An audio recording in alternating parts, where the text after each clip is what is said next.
6 years from now, your hands will shake harder over a number on a screen than they ever have over anything real in your life. Right now, you have no idea that's coming. You're 24, working the counter at a phone repair shop for $11 an hour, the kind of job you took because it was open, not because you wanted it. It's a slow Tuesday in October. A regular customer, an older guy with gray stubble and a windbreaker 2 sizes too big, won't stop talking while you fix his cracked screen. "It's the future of money," he says, tapping the counter for emphasis. "My nephew put $200 into this Bitcoin thing back in March. You know what it's worth now? $4 grand. He pulls out his own phone and shows you a screenshot. A green number on a black background. Ever heard of it? You tell him you haven't. Mostly true, and let him talk you through blockchains and mining while your hands stay busy with the tiny screws in front of you. You nod because you're trying to concentrate on a broken charging port, not because you're convinced. You don't believe him. Nobody in the shop does. Your manager makes fun of the guy after he leaves, calls him the crypto uncle, says everyone who talks like that eventually loses their shirt and their friends stop returning calls. You laugh along, because that's the safe thing to do in front of your boss. That night, out of boredom more than conviction, you download an app while lying on a mattress on the floor of the one bedroom you split 3 ways with 2 roommates who leave dishes in the sink for days. You link your debit card. You buy $40 of Bitcoin. Not because $40 feels meaningful, but because that's what's left after rent and a phone bill. You don't tell anyone. $40 isn't a decision, it's a curiosity, the kind of thing you forget within a week, the way you forgot the fantasy football league you joined and never checked again. And you do forget it. The app buries itself on your 3rd home screen, behind weather and a game you stopped playing months ago. Your life doesn't change. You still work the counter. You still split rent 3 ways. You still eat cereal for dinner the week before payday, the good kind on payday, the store brand the rest of the month. The $40 becomes $52, then $31, then $46. You check it maybe once a month, the way you'd check a lottery ticket you already assume is worthless. You don't know it yet, but you just planted something. A year passes. You get a raise, 50 cents an hour, and spend it exactly like you spend everything else. The $40 app sits untouched the entire time, a tiny seed doing whatever it does without your permission. You have no reason to think about the old man from the counter again. You will, just not for a long time. 18 months later, the price collapses. Not a dip, a collapse. 65% in 4 months. Every finance blog runs the same headline. Bitcoin is dead, this time for good. Your $40, which had crept up to almost $300 through small additions you barely remember making, is now worth $94. Your roommate laughs about it over dinner. "Monopoly money," he says. "You trading it in for a hotel on the board next?" You laugh too. What else are you supposed to do? But something in you doesn't want to sell. You can't fully explain why. It isn't math. $94 isn't worth defending at a dinner table. It's stubbornness, maybe. Or the fact that you've never watched money grow before, even briefly, and you're not ready to admit that feeling was fake. So you start reading. Out of spite at first, then out of a curiosity that surprises you. Not headlines, actual explanations you have to reread twice to follow. Public ledgers. A fixed supply of 21 million coins that will ever exist. No committee able to print more when it feels like it. You don't fully understand it, but you understand enough to feel like you're standing near something bigger than an $11 an hour counter job. Your girlfriend Maya thinks it's a phase, the same category as fantasy football or fixing up an old car in the driveway. Your dad calls it a Ponzi scheme over a family dinner, in front of your grandmother, and you don't argue because arguing over $94 feels embarrassing. Here's the part nobody tells you. Panic is exactly when the real money gets planted. While everyone else deletes the app, you keep adding to it. $20 here, $30 there, whenever anything's left after bills clear, always at the prices everyone else is calling worthless. You don't tell anyone the amounts. They're too small to brag about and too consistent to admit is becoming a habit. 2 more crashes happen over the next few years. Each time, the same obituary runs with a different date on it. Each time, you don't sell. Not out of genius, but because selling a small, humiliating amount of money feels pointless, and because some quiet, irrational part of you has started to believe the old man from the shop wasn't crazy after all. You never see him again after he stops bringing his phone in for repairs. You wonder sometimes whether he held on too, whether he was early to something that hadn't finished yet, or just wrong in a way nobody bothered to follow up on. You file the question away and keep buying. You don't know it yet, but you'll get an answer to it eventually, just not the one you're expecting. It's a Tuesday night again, 6 years after that first $40. Years of small, boring, disciplined additions, most of them made at exactly the moments everyone else was panicking. You're not at the phone shop anymore. You work logistics for a shipping company now. Better pay. Still not much, still counting days to payday, still splitting rent, just with Maya now instead of 2 roommates who never learned to load a dishwasher. You open the app out of habit while waiting for a delivery notification to clear on your work phone. You stare at the number for 11 full seconds before your brain agrees to accept it as real. $1,040,000. You close the app. You open it again. Still there, glowing, patient, completely indifferent to whether you believe it. Your hands are cold. You sit on the edge of your bed, in an apartment with a broken blind and a bed frame you built from a kit 2 years ago, and you are, on paper, a millionaire. You don't scream. You don't call anyone. You sit there running math you're not equipped for. Rent you could pay off in full. Debt you could erase in one transaction. Your mother's knee surgery she's been putting off for 2 years because of the cost. None of it feels real, because none of it is liquid.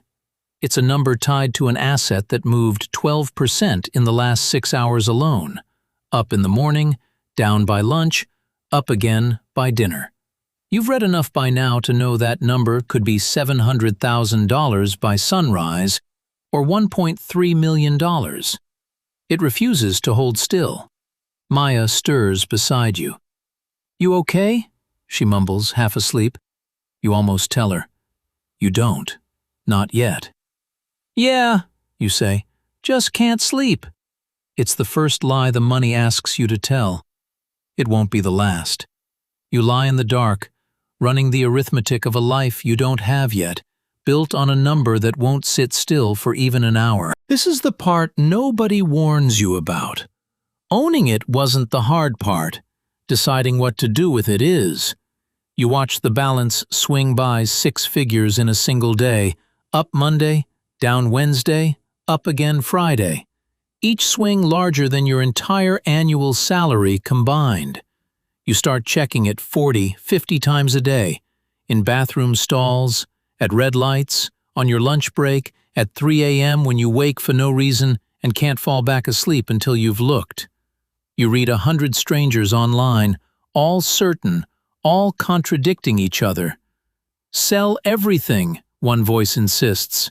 "This is the top. It's always the top, right before the crash." "This is only the beginning," another insists. "You'll regret it for the rest of your life if you sell today and watch it triple without you." You start losing weight without trying to. You snap at Maya over a dish left in the sink, over dinner plans that have nothing to do with money at all. You start a private note tracking your mood against the balance, and after 2 weeks you notice, uncomfortably, that they move together almost exactly. A green day making you generous, a red day making you short with everyone around you. You show it to no one. You cash out $4,000 just to prove to yourself the money is real, that it can leave the screen and become something you can hold. You buy nothing with it. You just stare at it sitting in your bank account, ordinary and small, next to the numbers still swelling on the app upstairs on your phone. The fear isn't losing money you never had to begin with. The fear is watching a number you've already started to believe belongs to you shrink in front of your eyes, and not knowing if today is the day it starts shrinking for good. One night, Maya finds the mood-tracking note. She doesn't say anything about the balance. She just says, quietly, "I liked you better before you started checking that thing at dinner." You don't have an answer for her either. That one you remember for a long time. You finally do it. Not all at once, but enough. You sell $310,000 over the course of a week, spreading it out on the advice of a stranger in a forum who says selling too fast on a small exchange can tank your own price. You've entered a world with its own rules, and nobody teaches them in school. Your new accountant, Diane, a careful woman in her 50s, walks you through the first meeting slowly. "The tax bill on this sale," she says, tapping her pen against a printed chart, "is bigger than any salary you've ever earned in a single year. We need to talk about quarterly payments so April doesn't blindside you." She pauses, then adds, gentler, "Most people who come into money this way lose a piece of it. A scam, a bad tax surprise, something. The ones who keep it are the ones who slow down." You nod like you're going to slow down. You learn the term cold wallet, a small physical device about the size of a USB stick that you now guard like a passport. The money that isn't in a bank exists only as a string of characters. Lose the string or have it stolen, and there's no fraud department, no undo button, no manager to appeal to on a Monday morning. You write your seed phrase, 12 random words, on a slip of paper and hide it somewhere you won't say out loud, not even to Maya. You've read the stories. A house fire, a moment of carelessness, a night nobody remembers clearly the next morning. You get an email that looks exactly like it's from the exchange, asking you to verify your account by entering that same phrase into a form. At 11 p.m., exhausted, half scrolling in bed, you almost click it. The fact that you almost did terrifies you more than anything else that's happened this whole strange year. You start locking your phone with a longer passcode. You start glancing over your shoulder in parking lots for reasons you can't quite name, even to yourself. The money is finally real. Being real, it turns out, comes with its own kind of fear. One the $40 version of you, behind that counter, never once had to think about. You told your mother. That's the mistake. Though you don't understand it yet, in the moment you say it over the phone. She tells your aunt in confidence. Your aunt mentions it, vaguely, at a birthday party, to someone who mentions it to someone else 3 weeks later. Within 3 months, your phone doesn't stop. A cousin you've met twice needs $8,000 for a car repair that turns out to be a down payment on the whole car. Maya's brother has a business idea involving vending machines and a spreadsheet he made in one afternoon and wants you to fund the entire thing, start to finish. An old friend from high school, 6 years of silence, messages out of nowhere. It takes him 4 rounds of small talk about old teachers before he gets to the point. A loan he keeps calling an investment. "Come on," he texts when you don't answer fast enough. "You're basically rich now. What's a few grand to you?" You start dreading your phone buzzing on the counter at night. You start declining numbers you don't recognize, letting them go to voicemail, listening back later with the sound turned low so Maya doesn't ask who it was. Maya gets uncomfortable too, aware now that people are doing math about her relationship to you. One night, in a moment you both regret saying and hearing, she wonders out loud if she's still with you for the reason she says she is. You don't move to a gated compound. You're not famous. but in a smaller, quieter way than the people who make headlines for this exact thing. You learn what it means to become a number in other people's heads instead of a person they still see. You stop answering honestly when people ask how work is going. "It's fine," you say, when fine means something has changed in you that you don't have language for yet, not even to yourself. You start screening your own family the way you'd screen a stranger. And some nights that bothers you more than the money ever has. You go deeper into the world that made you rich, the way a person who wins once at a table keeps coming back to understand the machine that paid them out.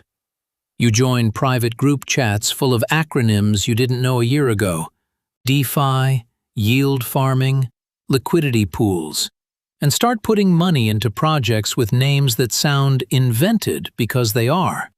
Coins with cartoon mascots and roadmaps promising returns that should have made you suspicious and instead made you excited. The same excitement the old man's story about his nephew once gave you, behind that counter. People in these chats know your wallet address, or a version of it, and treat you differently once they clock the size of what you're carrying. You get direct messages calling you a whale, someone whose trades move a market on their own without meaning to.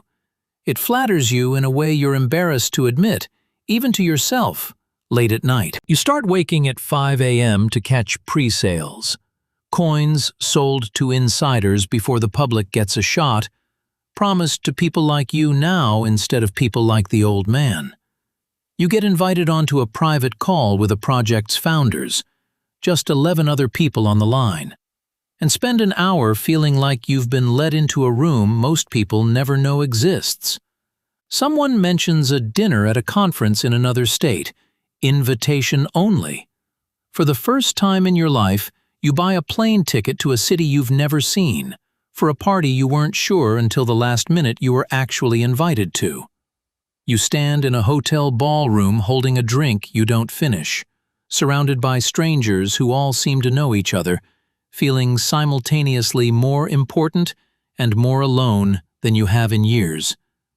You tell yourself you understand the technology behind each coin you buy.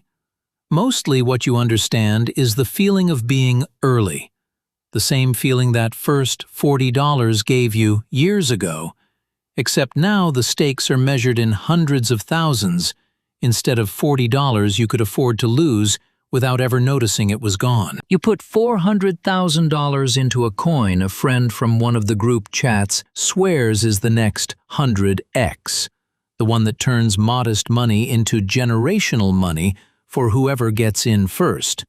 The chart only goes up for 3 weeks.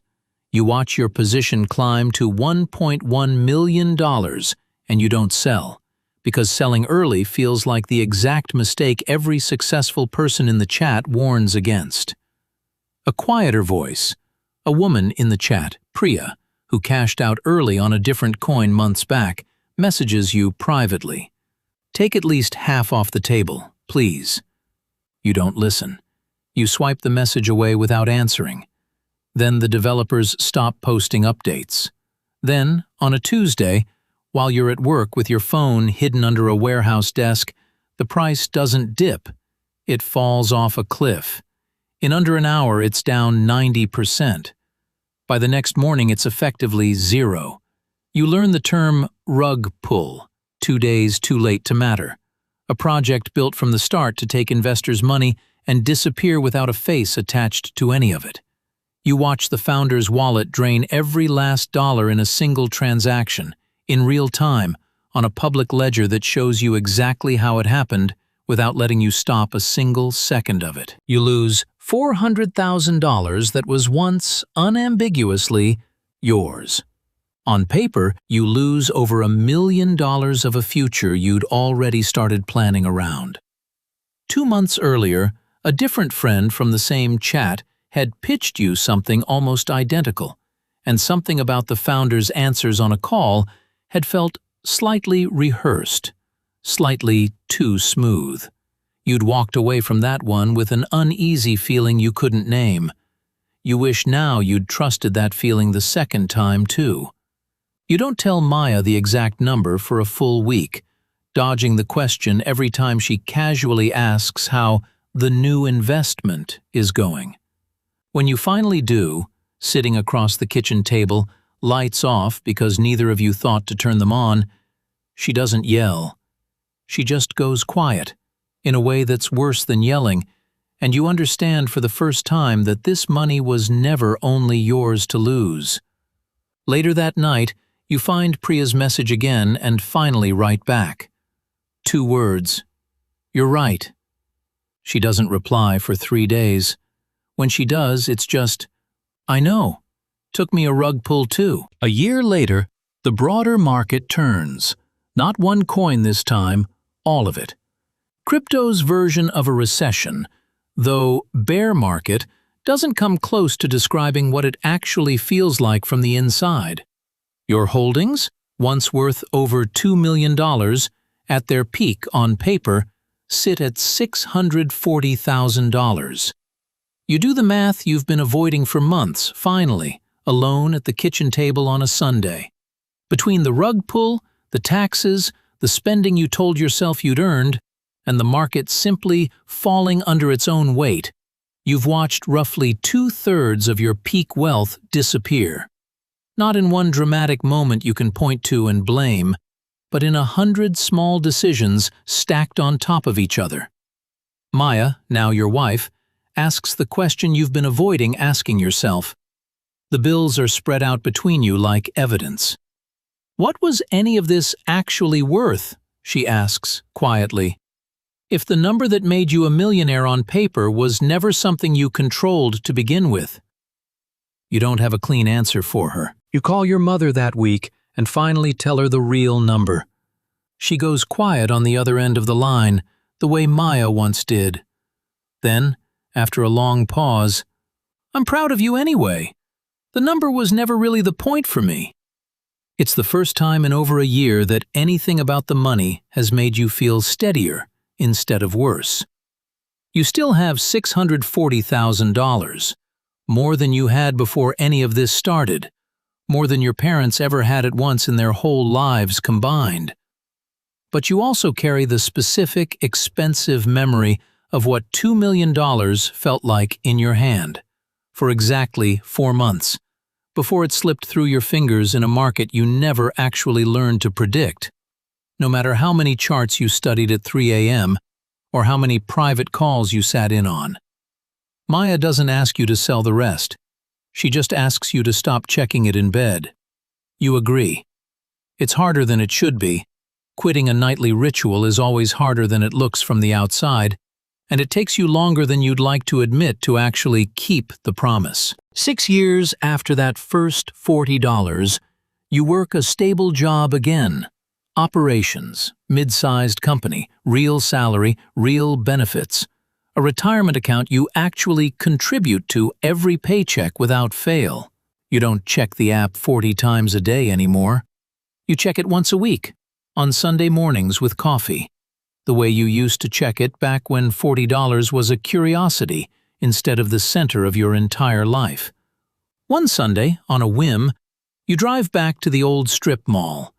The phone repair shop is a nail salon now. You ask the woman behind the counter if she remembers who used to run the place next door. She doesn't. You never do find out whether the old man was right about all of it, or just early to a story that hadn't finished yet. And somewhere along the way, you've made peace with not knowing. You got your answer a different way, by living it. Your coworkers don't know what happened to you in those years, the swings, the losses, the fear, the strangers calling with loans they called investments. You don't bring it up at lunch.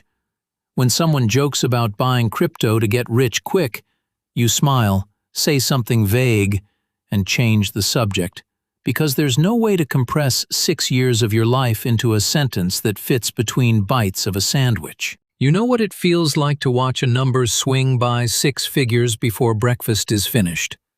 You know what it costs, quietly and slowly, to become someone other people do math about, instead of someone they just know and like. And underneath both of those, you know something simpler. The fear of losing money you never really had was, somehow, worse than the fear of never having had it at all. Your daughter is 2 now. Someday she'll ask why you keep a small metal device locked in a safe, checked more carefully than the locks on the front door. You'll tell her the truth eventually, in pieces, the way people hand over truths still a little too heavy to give all at once, even to the people they love most. You'll leave out the worst weeks. You'll leave in the part about the $40, because that part still feels true in a way the rest of it never quite settled into. Somewhere right now, on a slow shift at a job that pays too little, someone is bored, scrolling, half listening to a stranger talk about the future of money, the way you once half listened. They don't believe it. Nobody believes it at first. They open an app anyway, out of nothing more than boredom, and buy something small enough to lose without ever noticing it's gone. They have no idea what they're really buying, or what it will cost them, or what it might give them, or which of those two things will happen first, or how long it will take to find out. They'll figure it out. They always do. The cycle continues.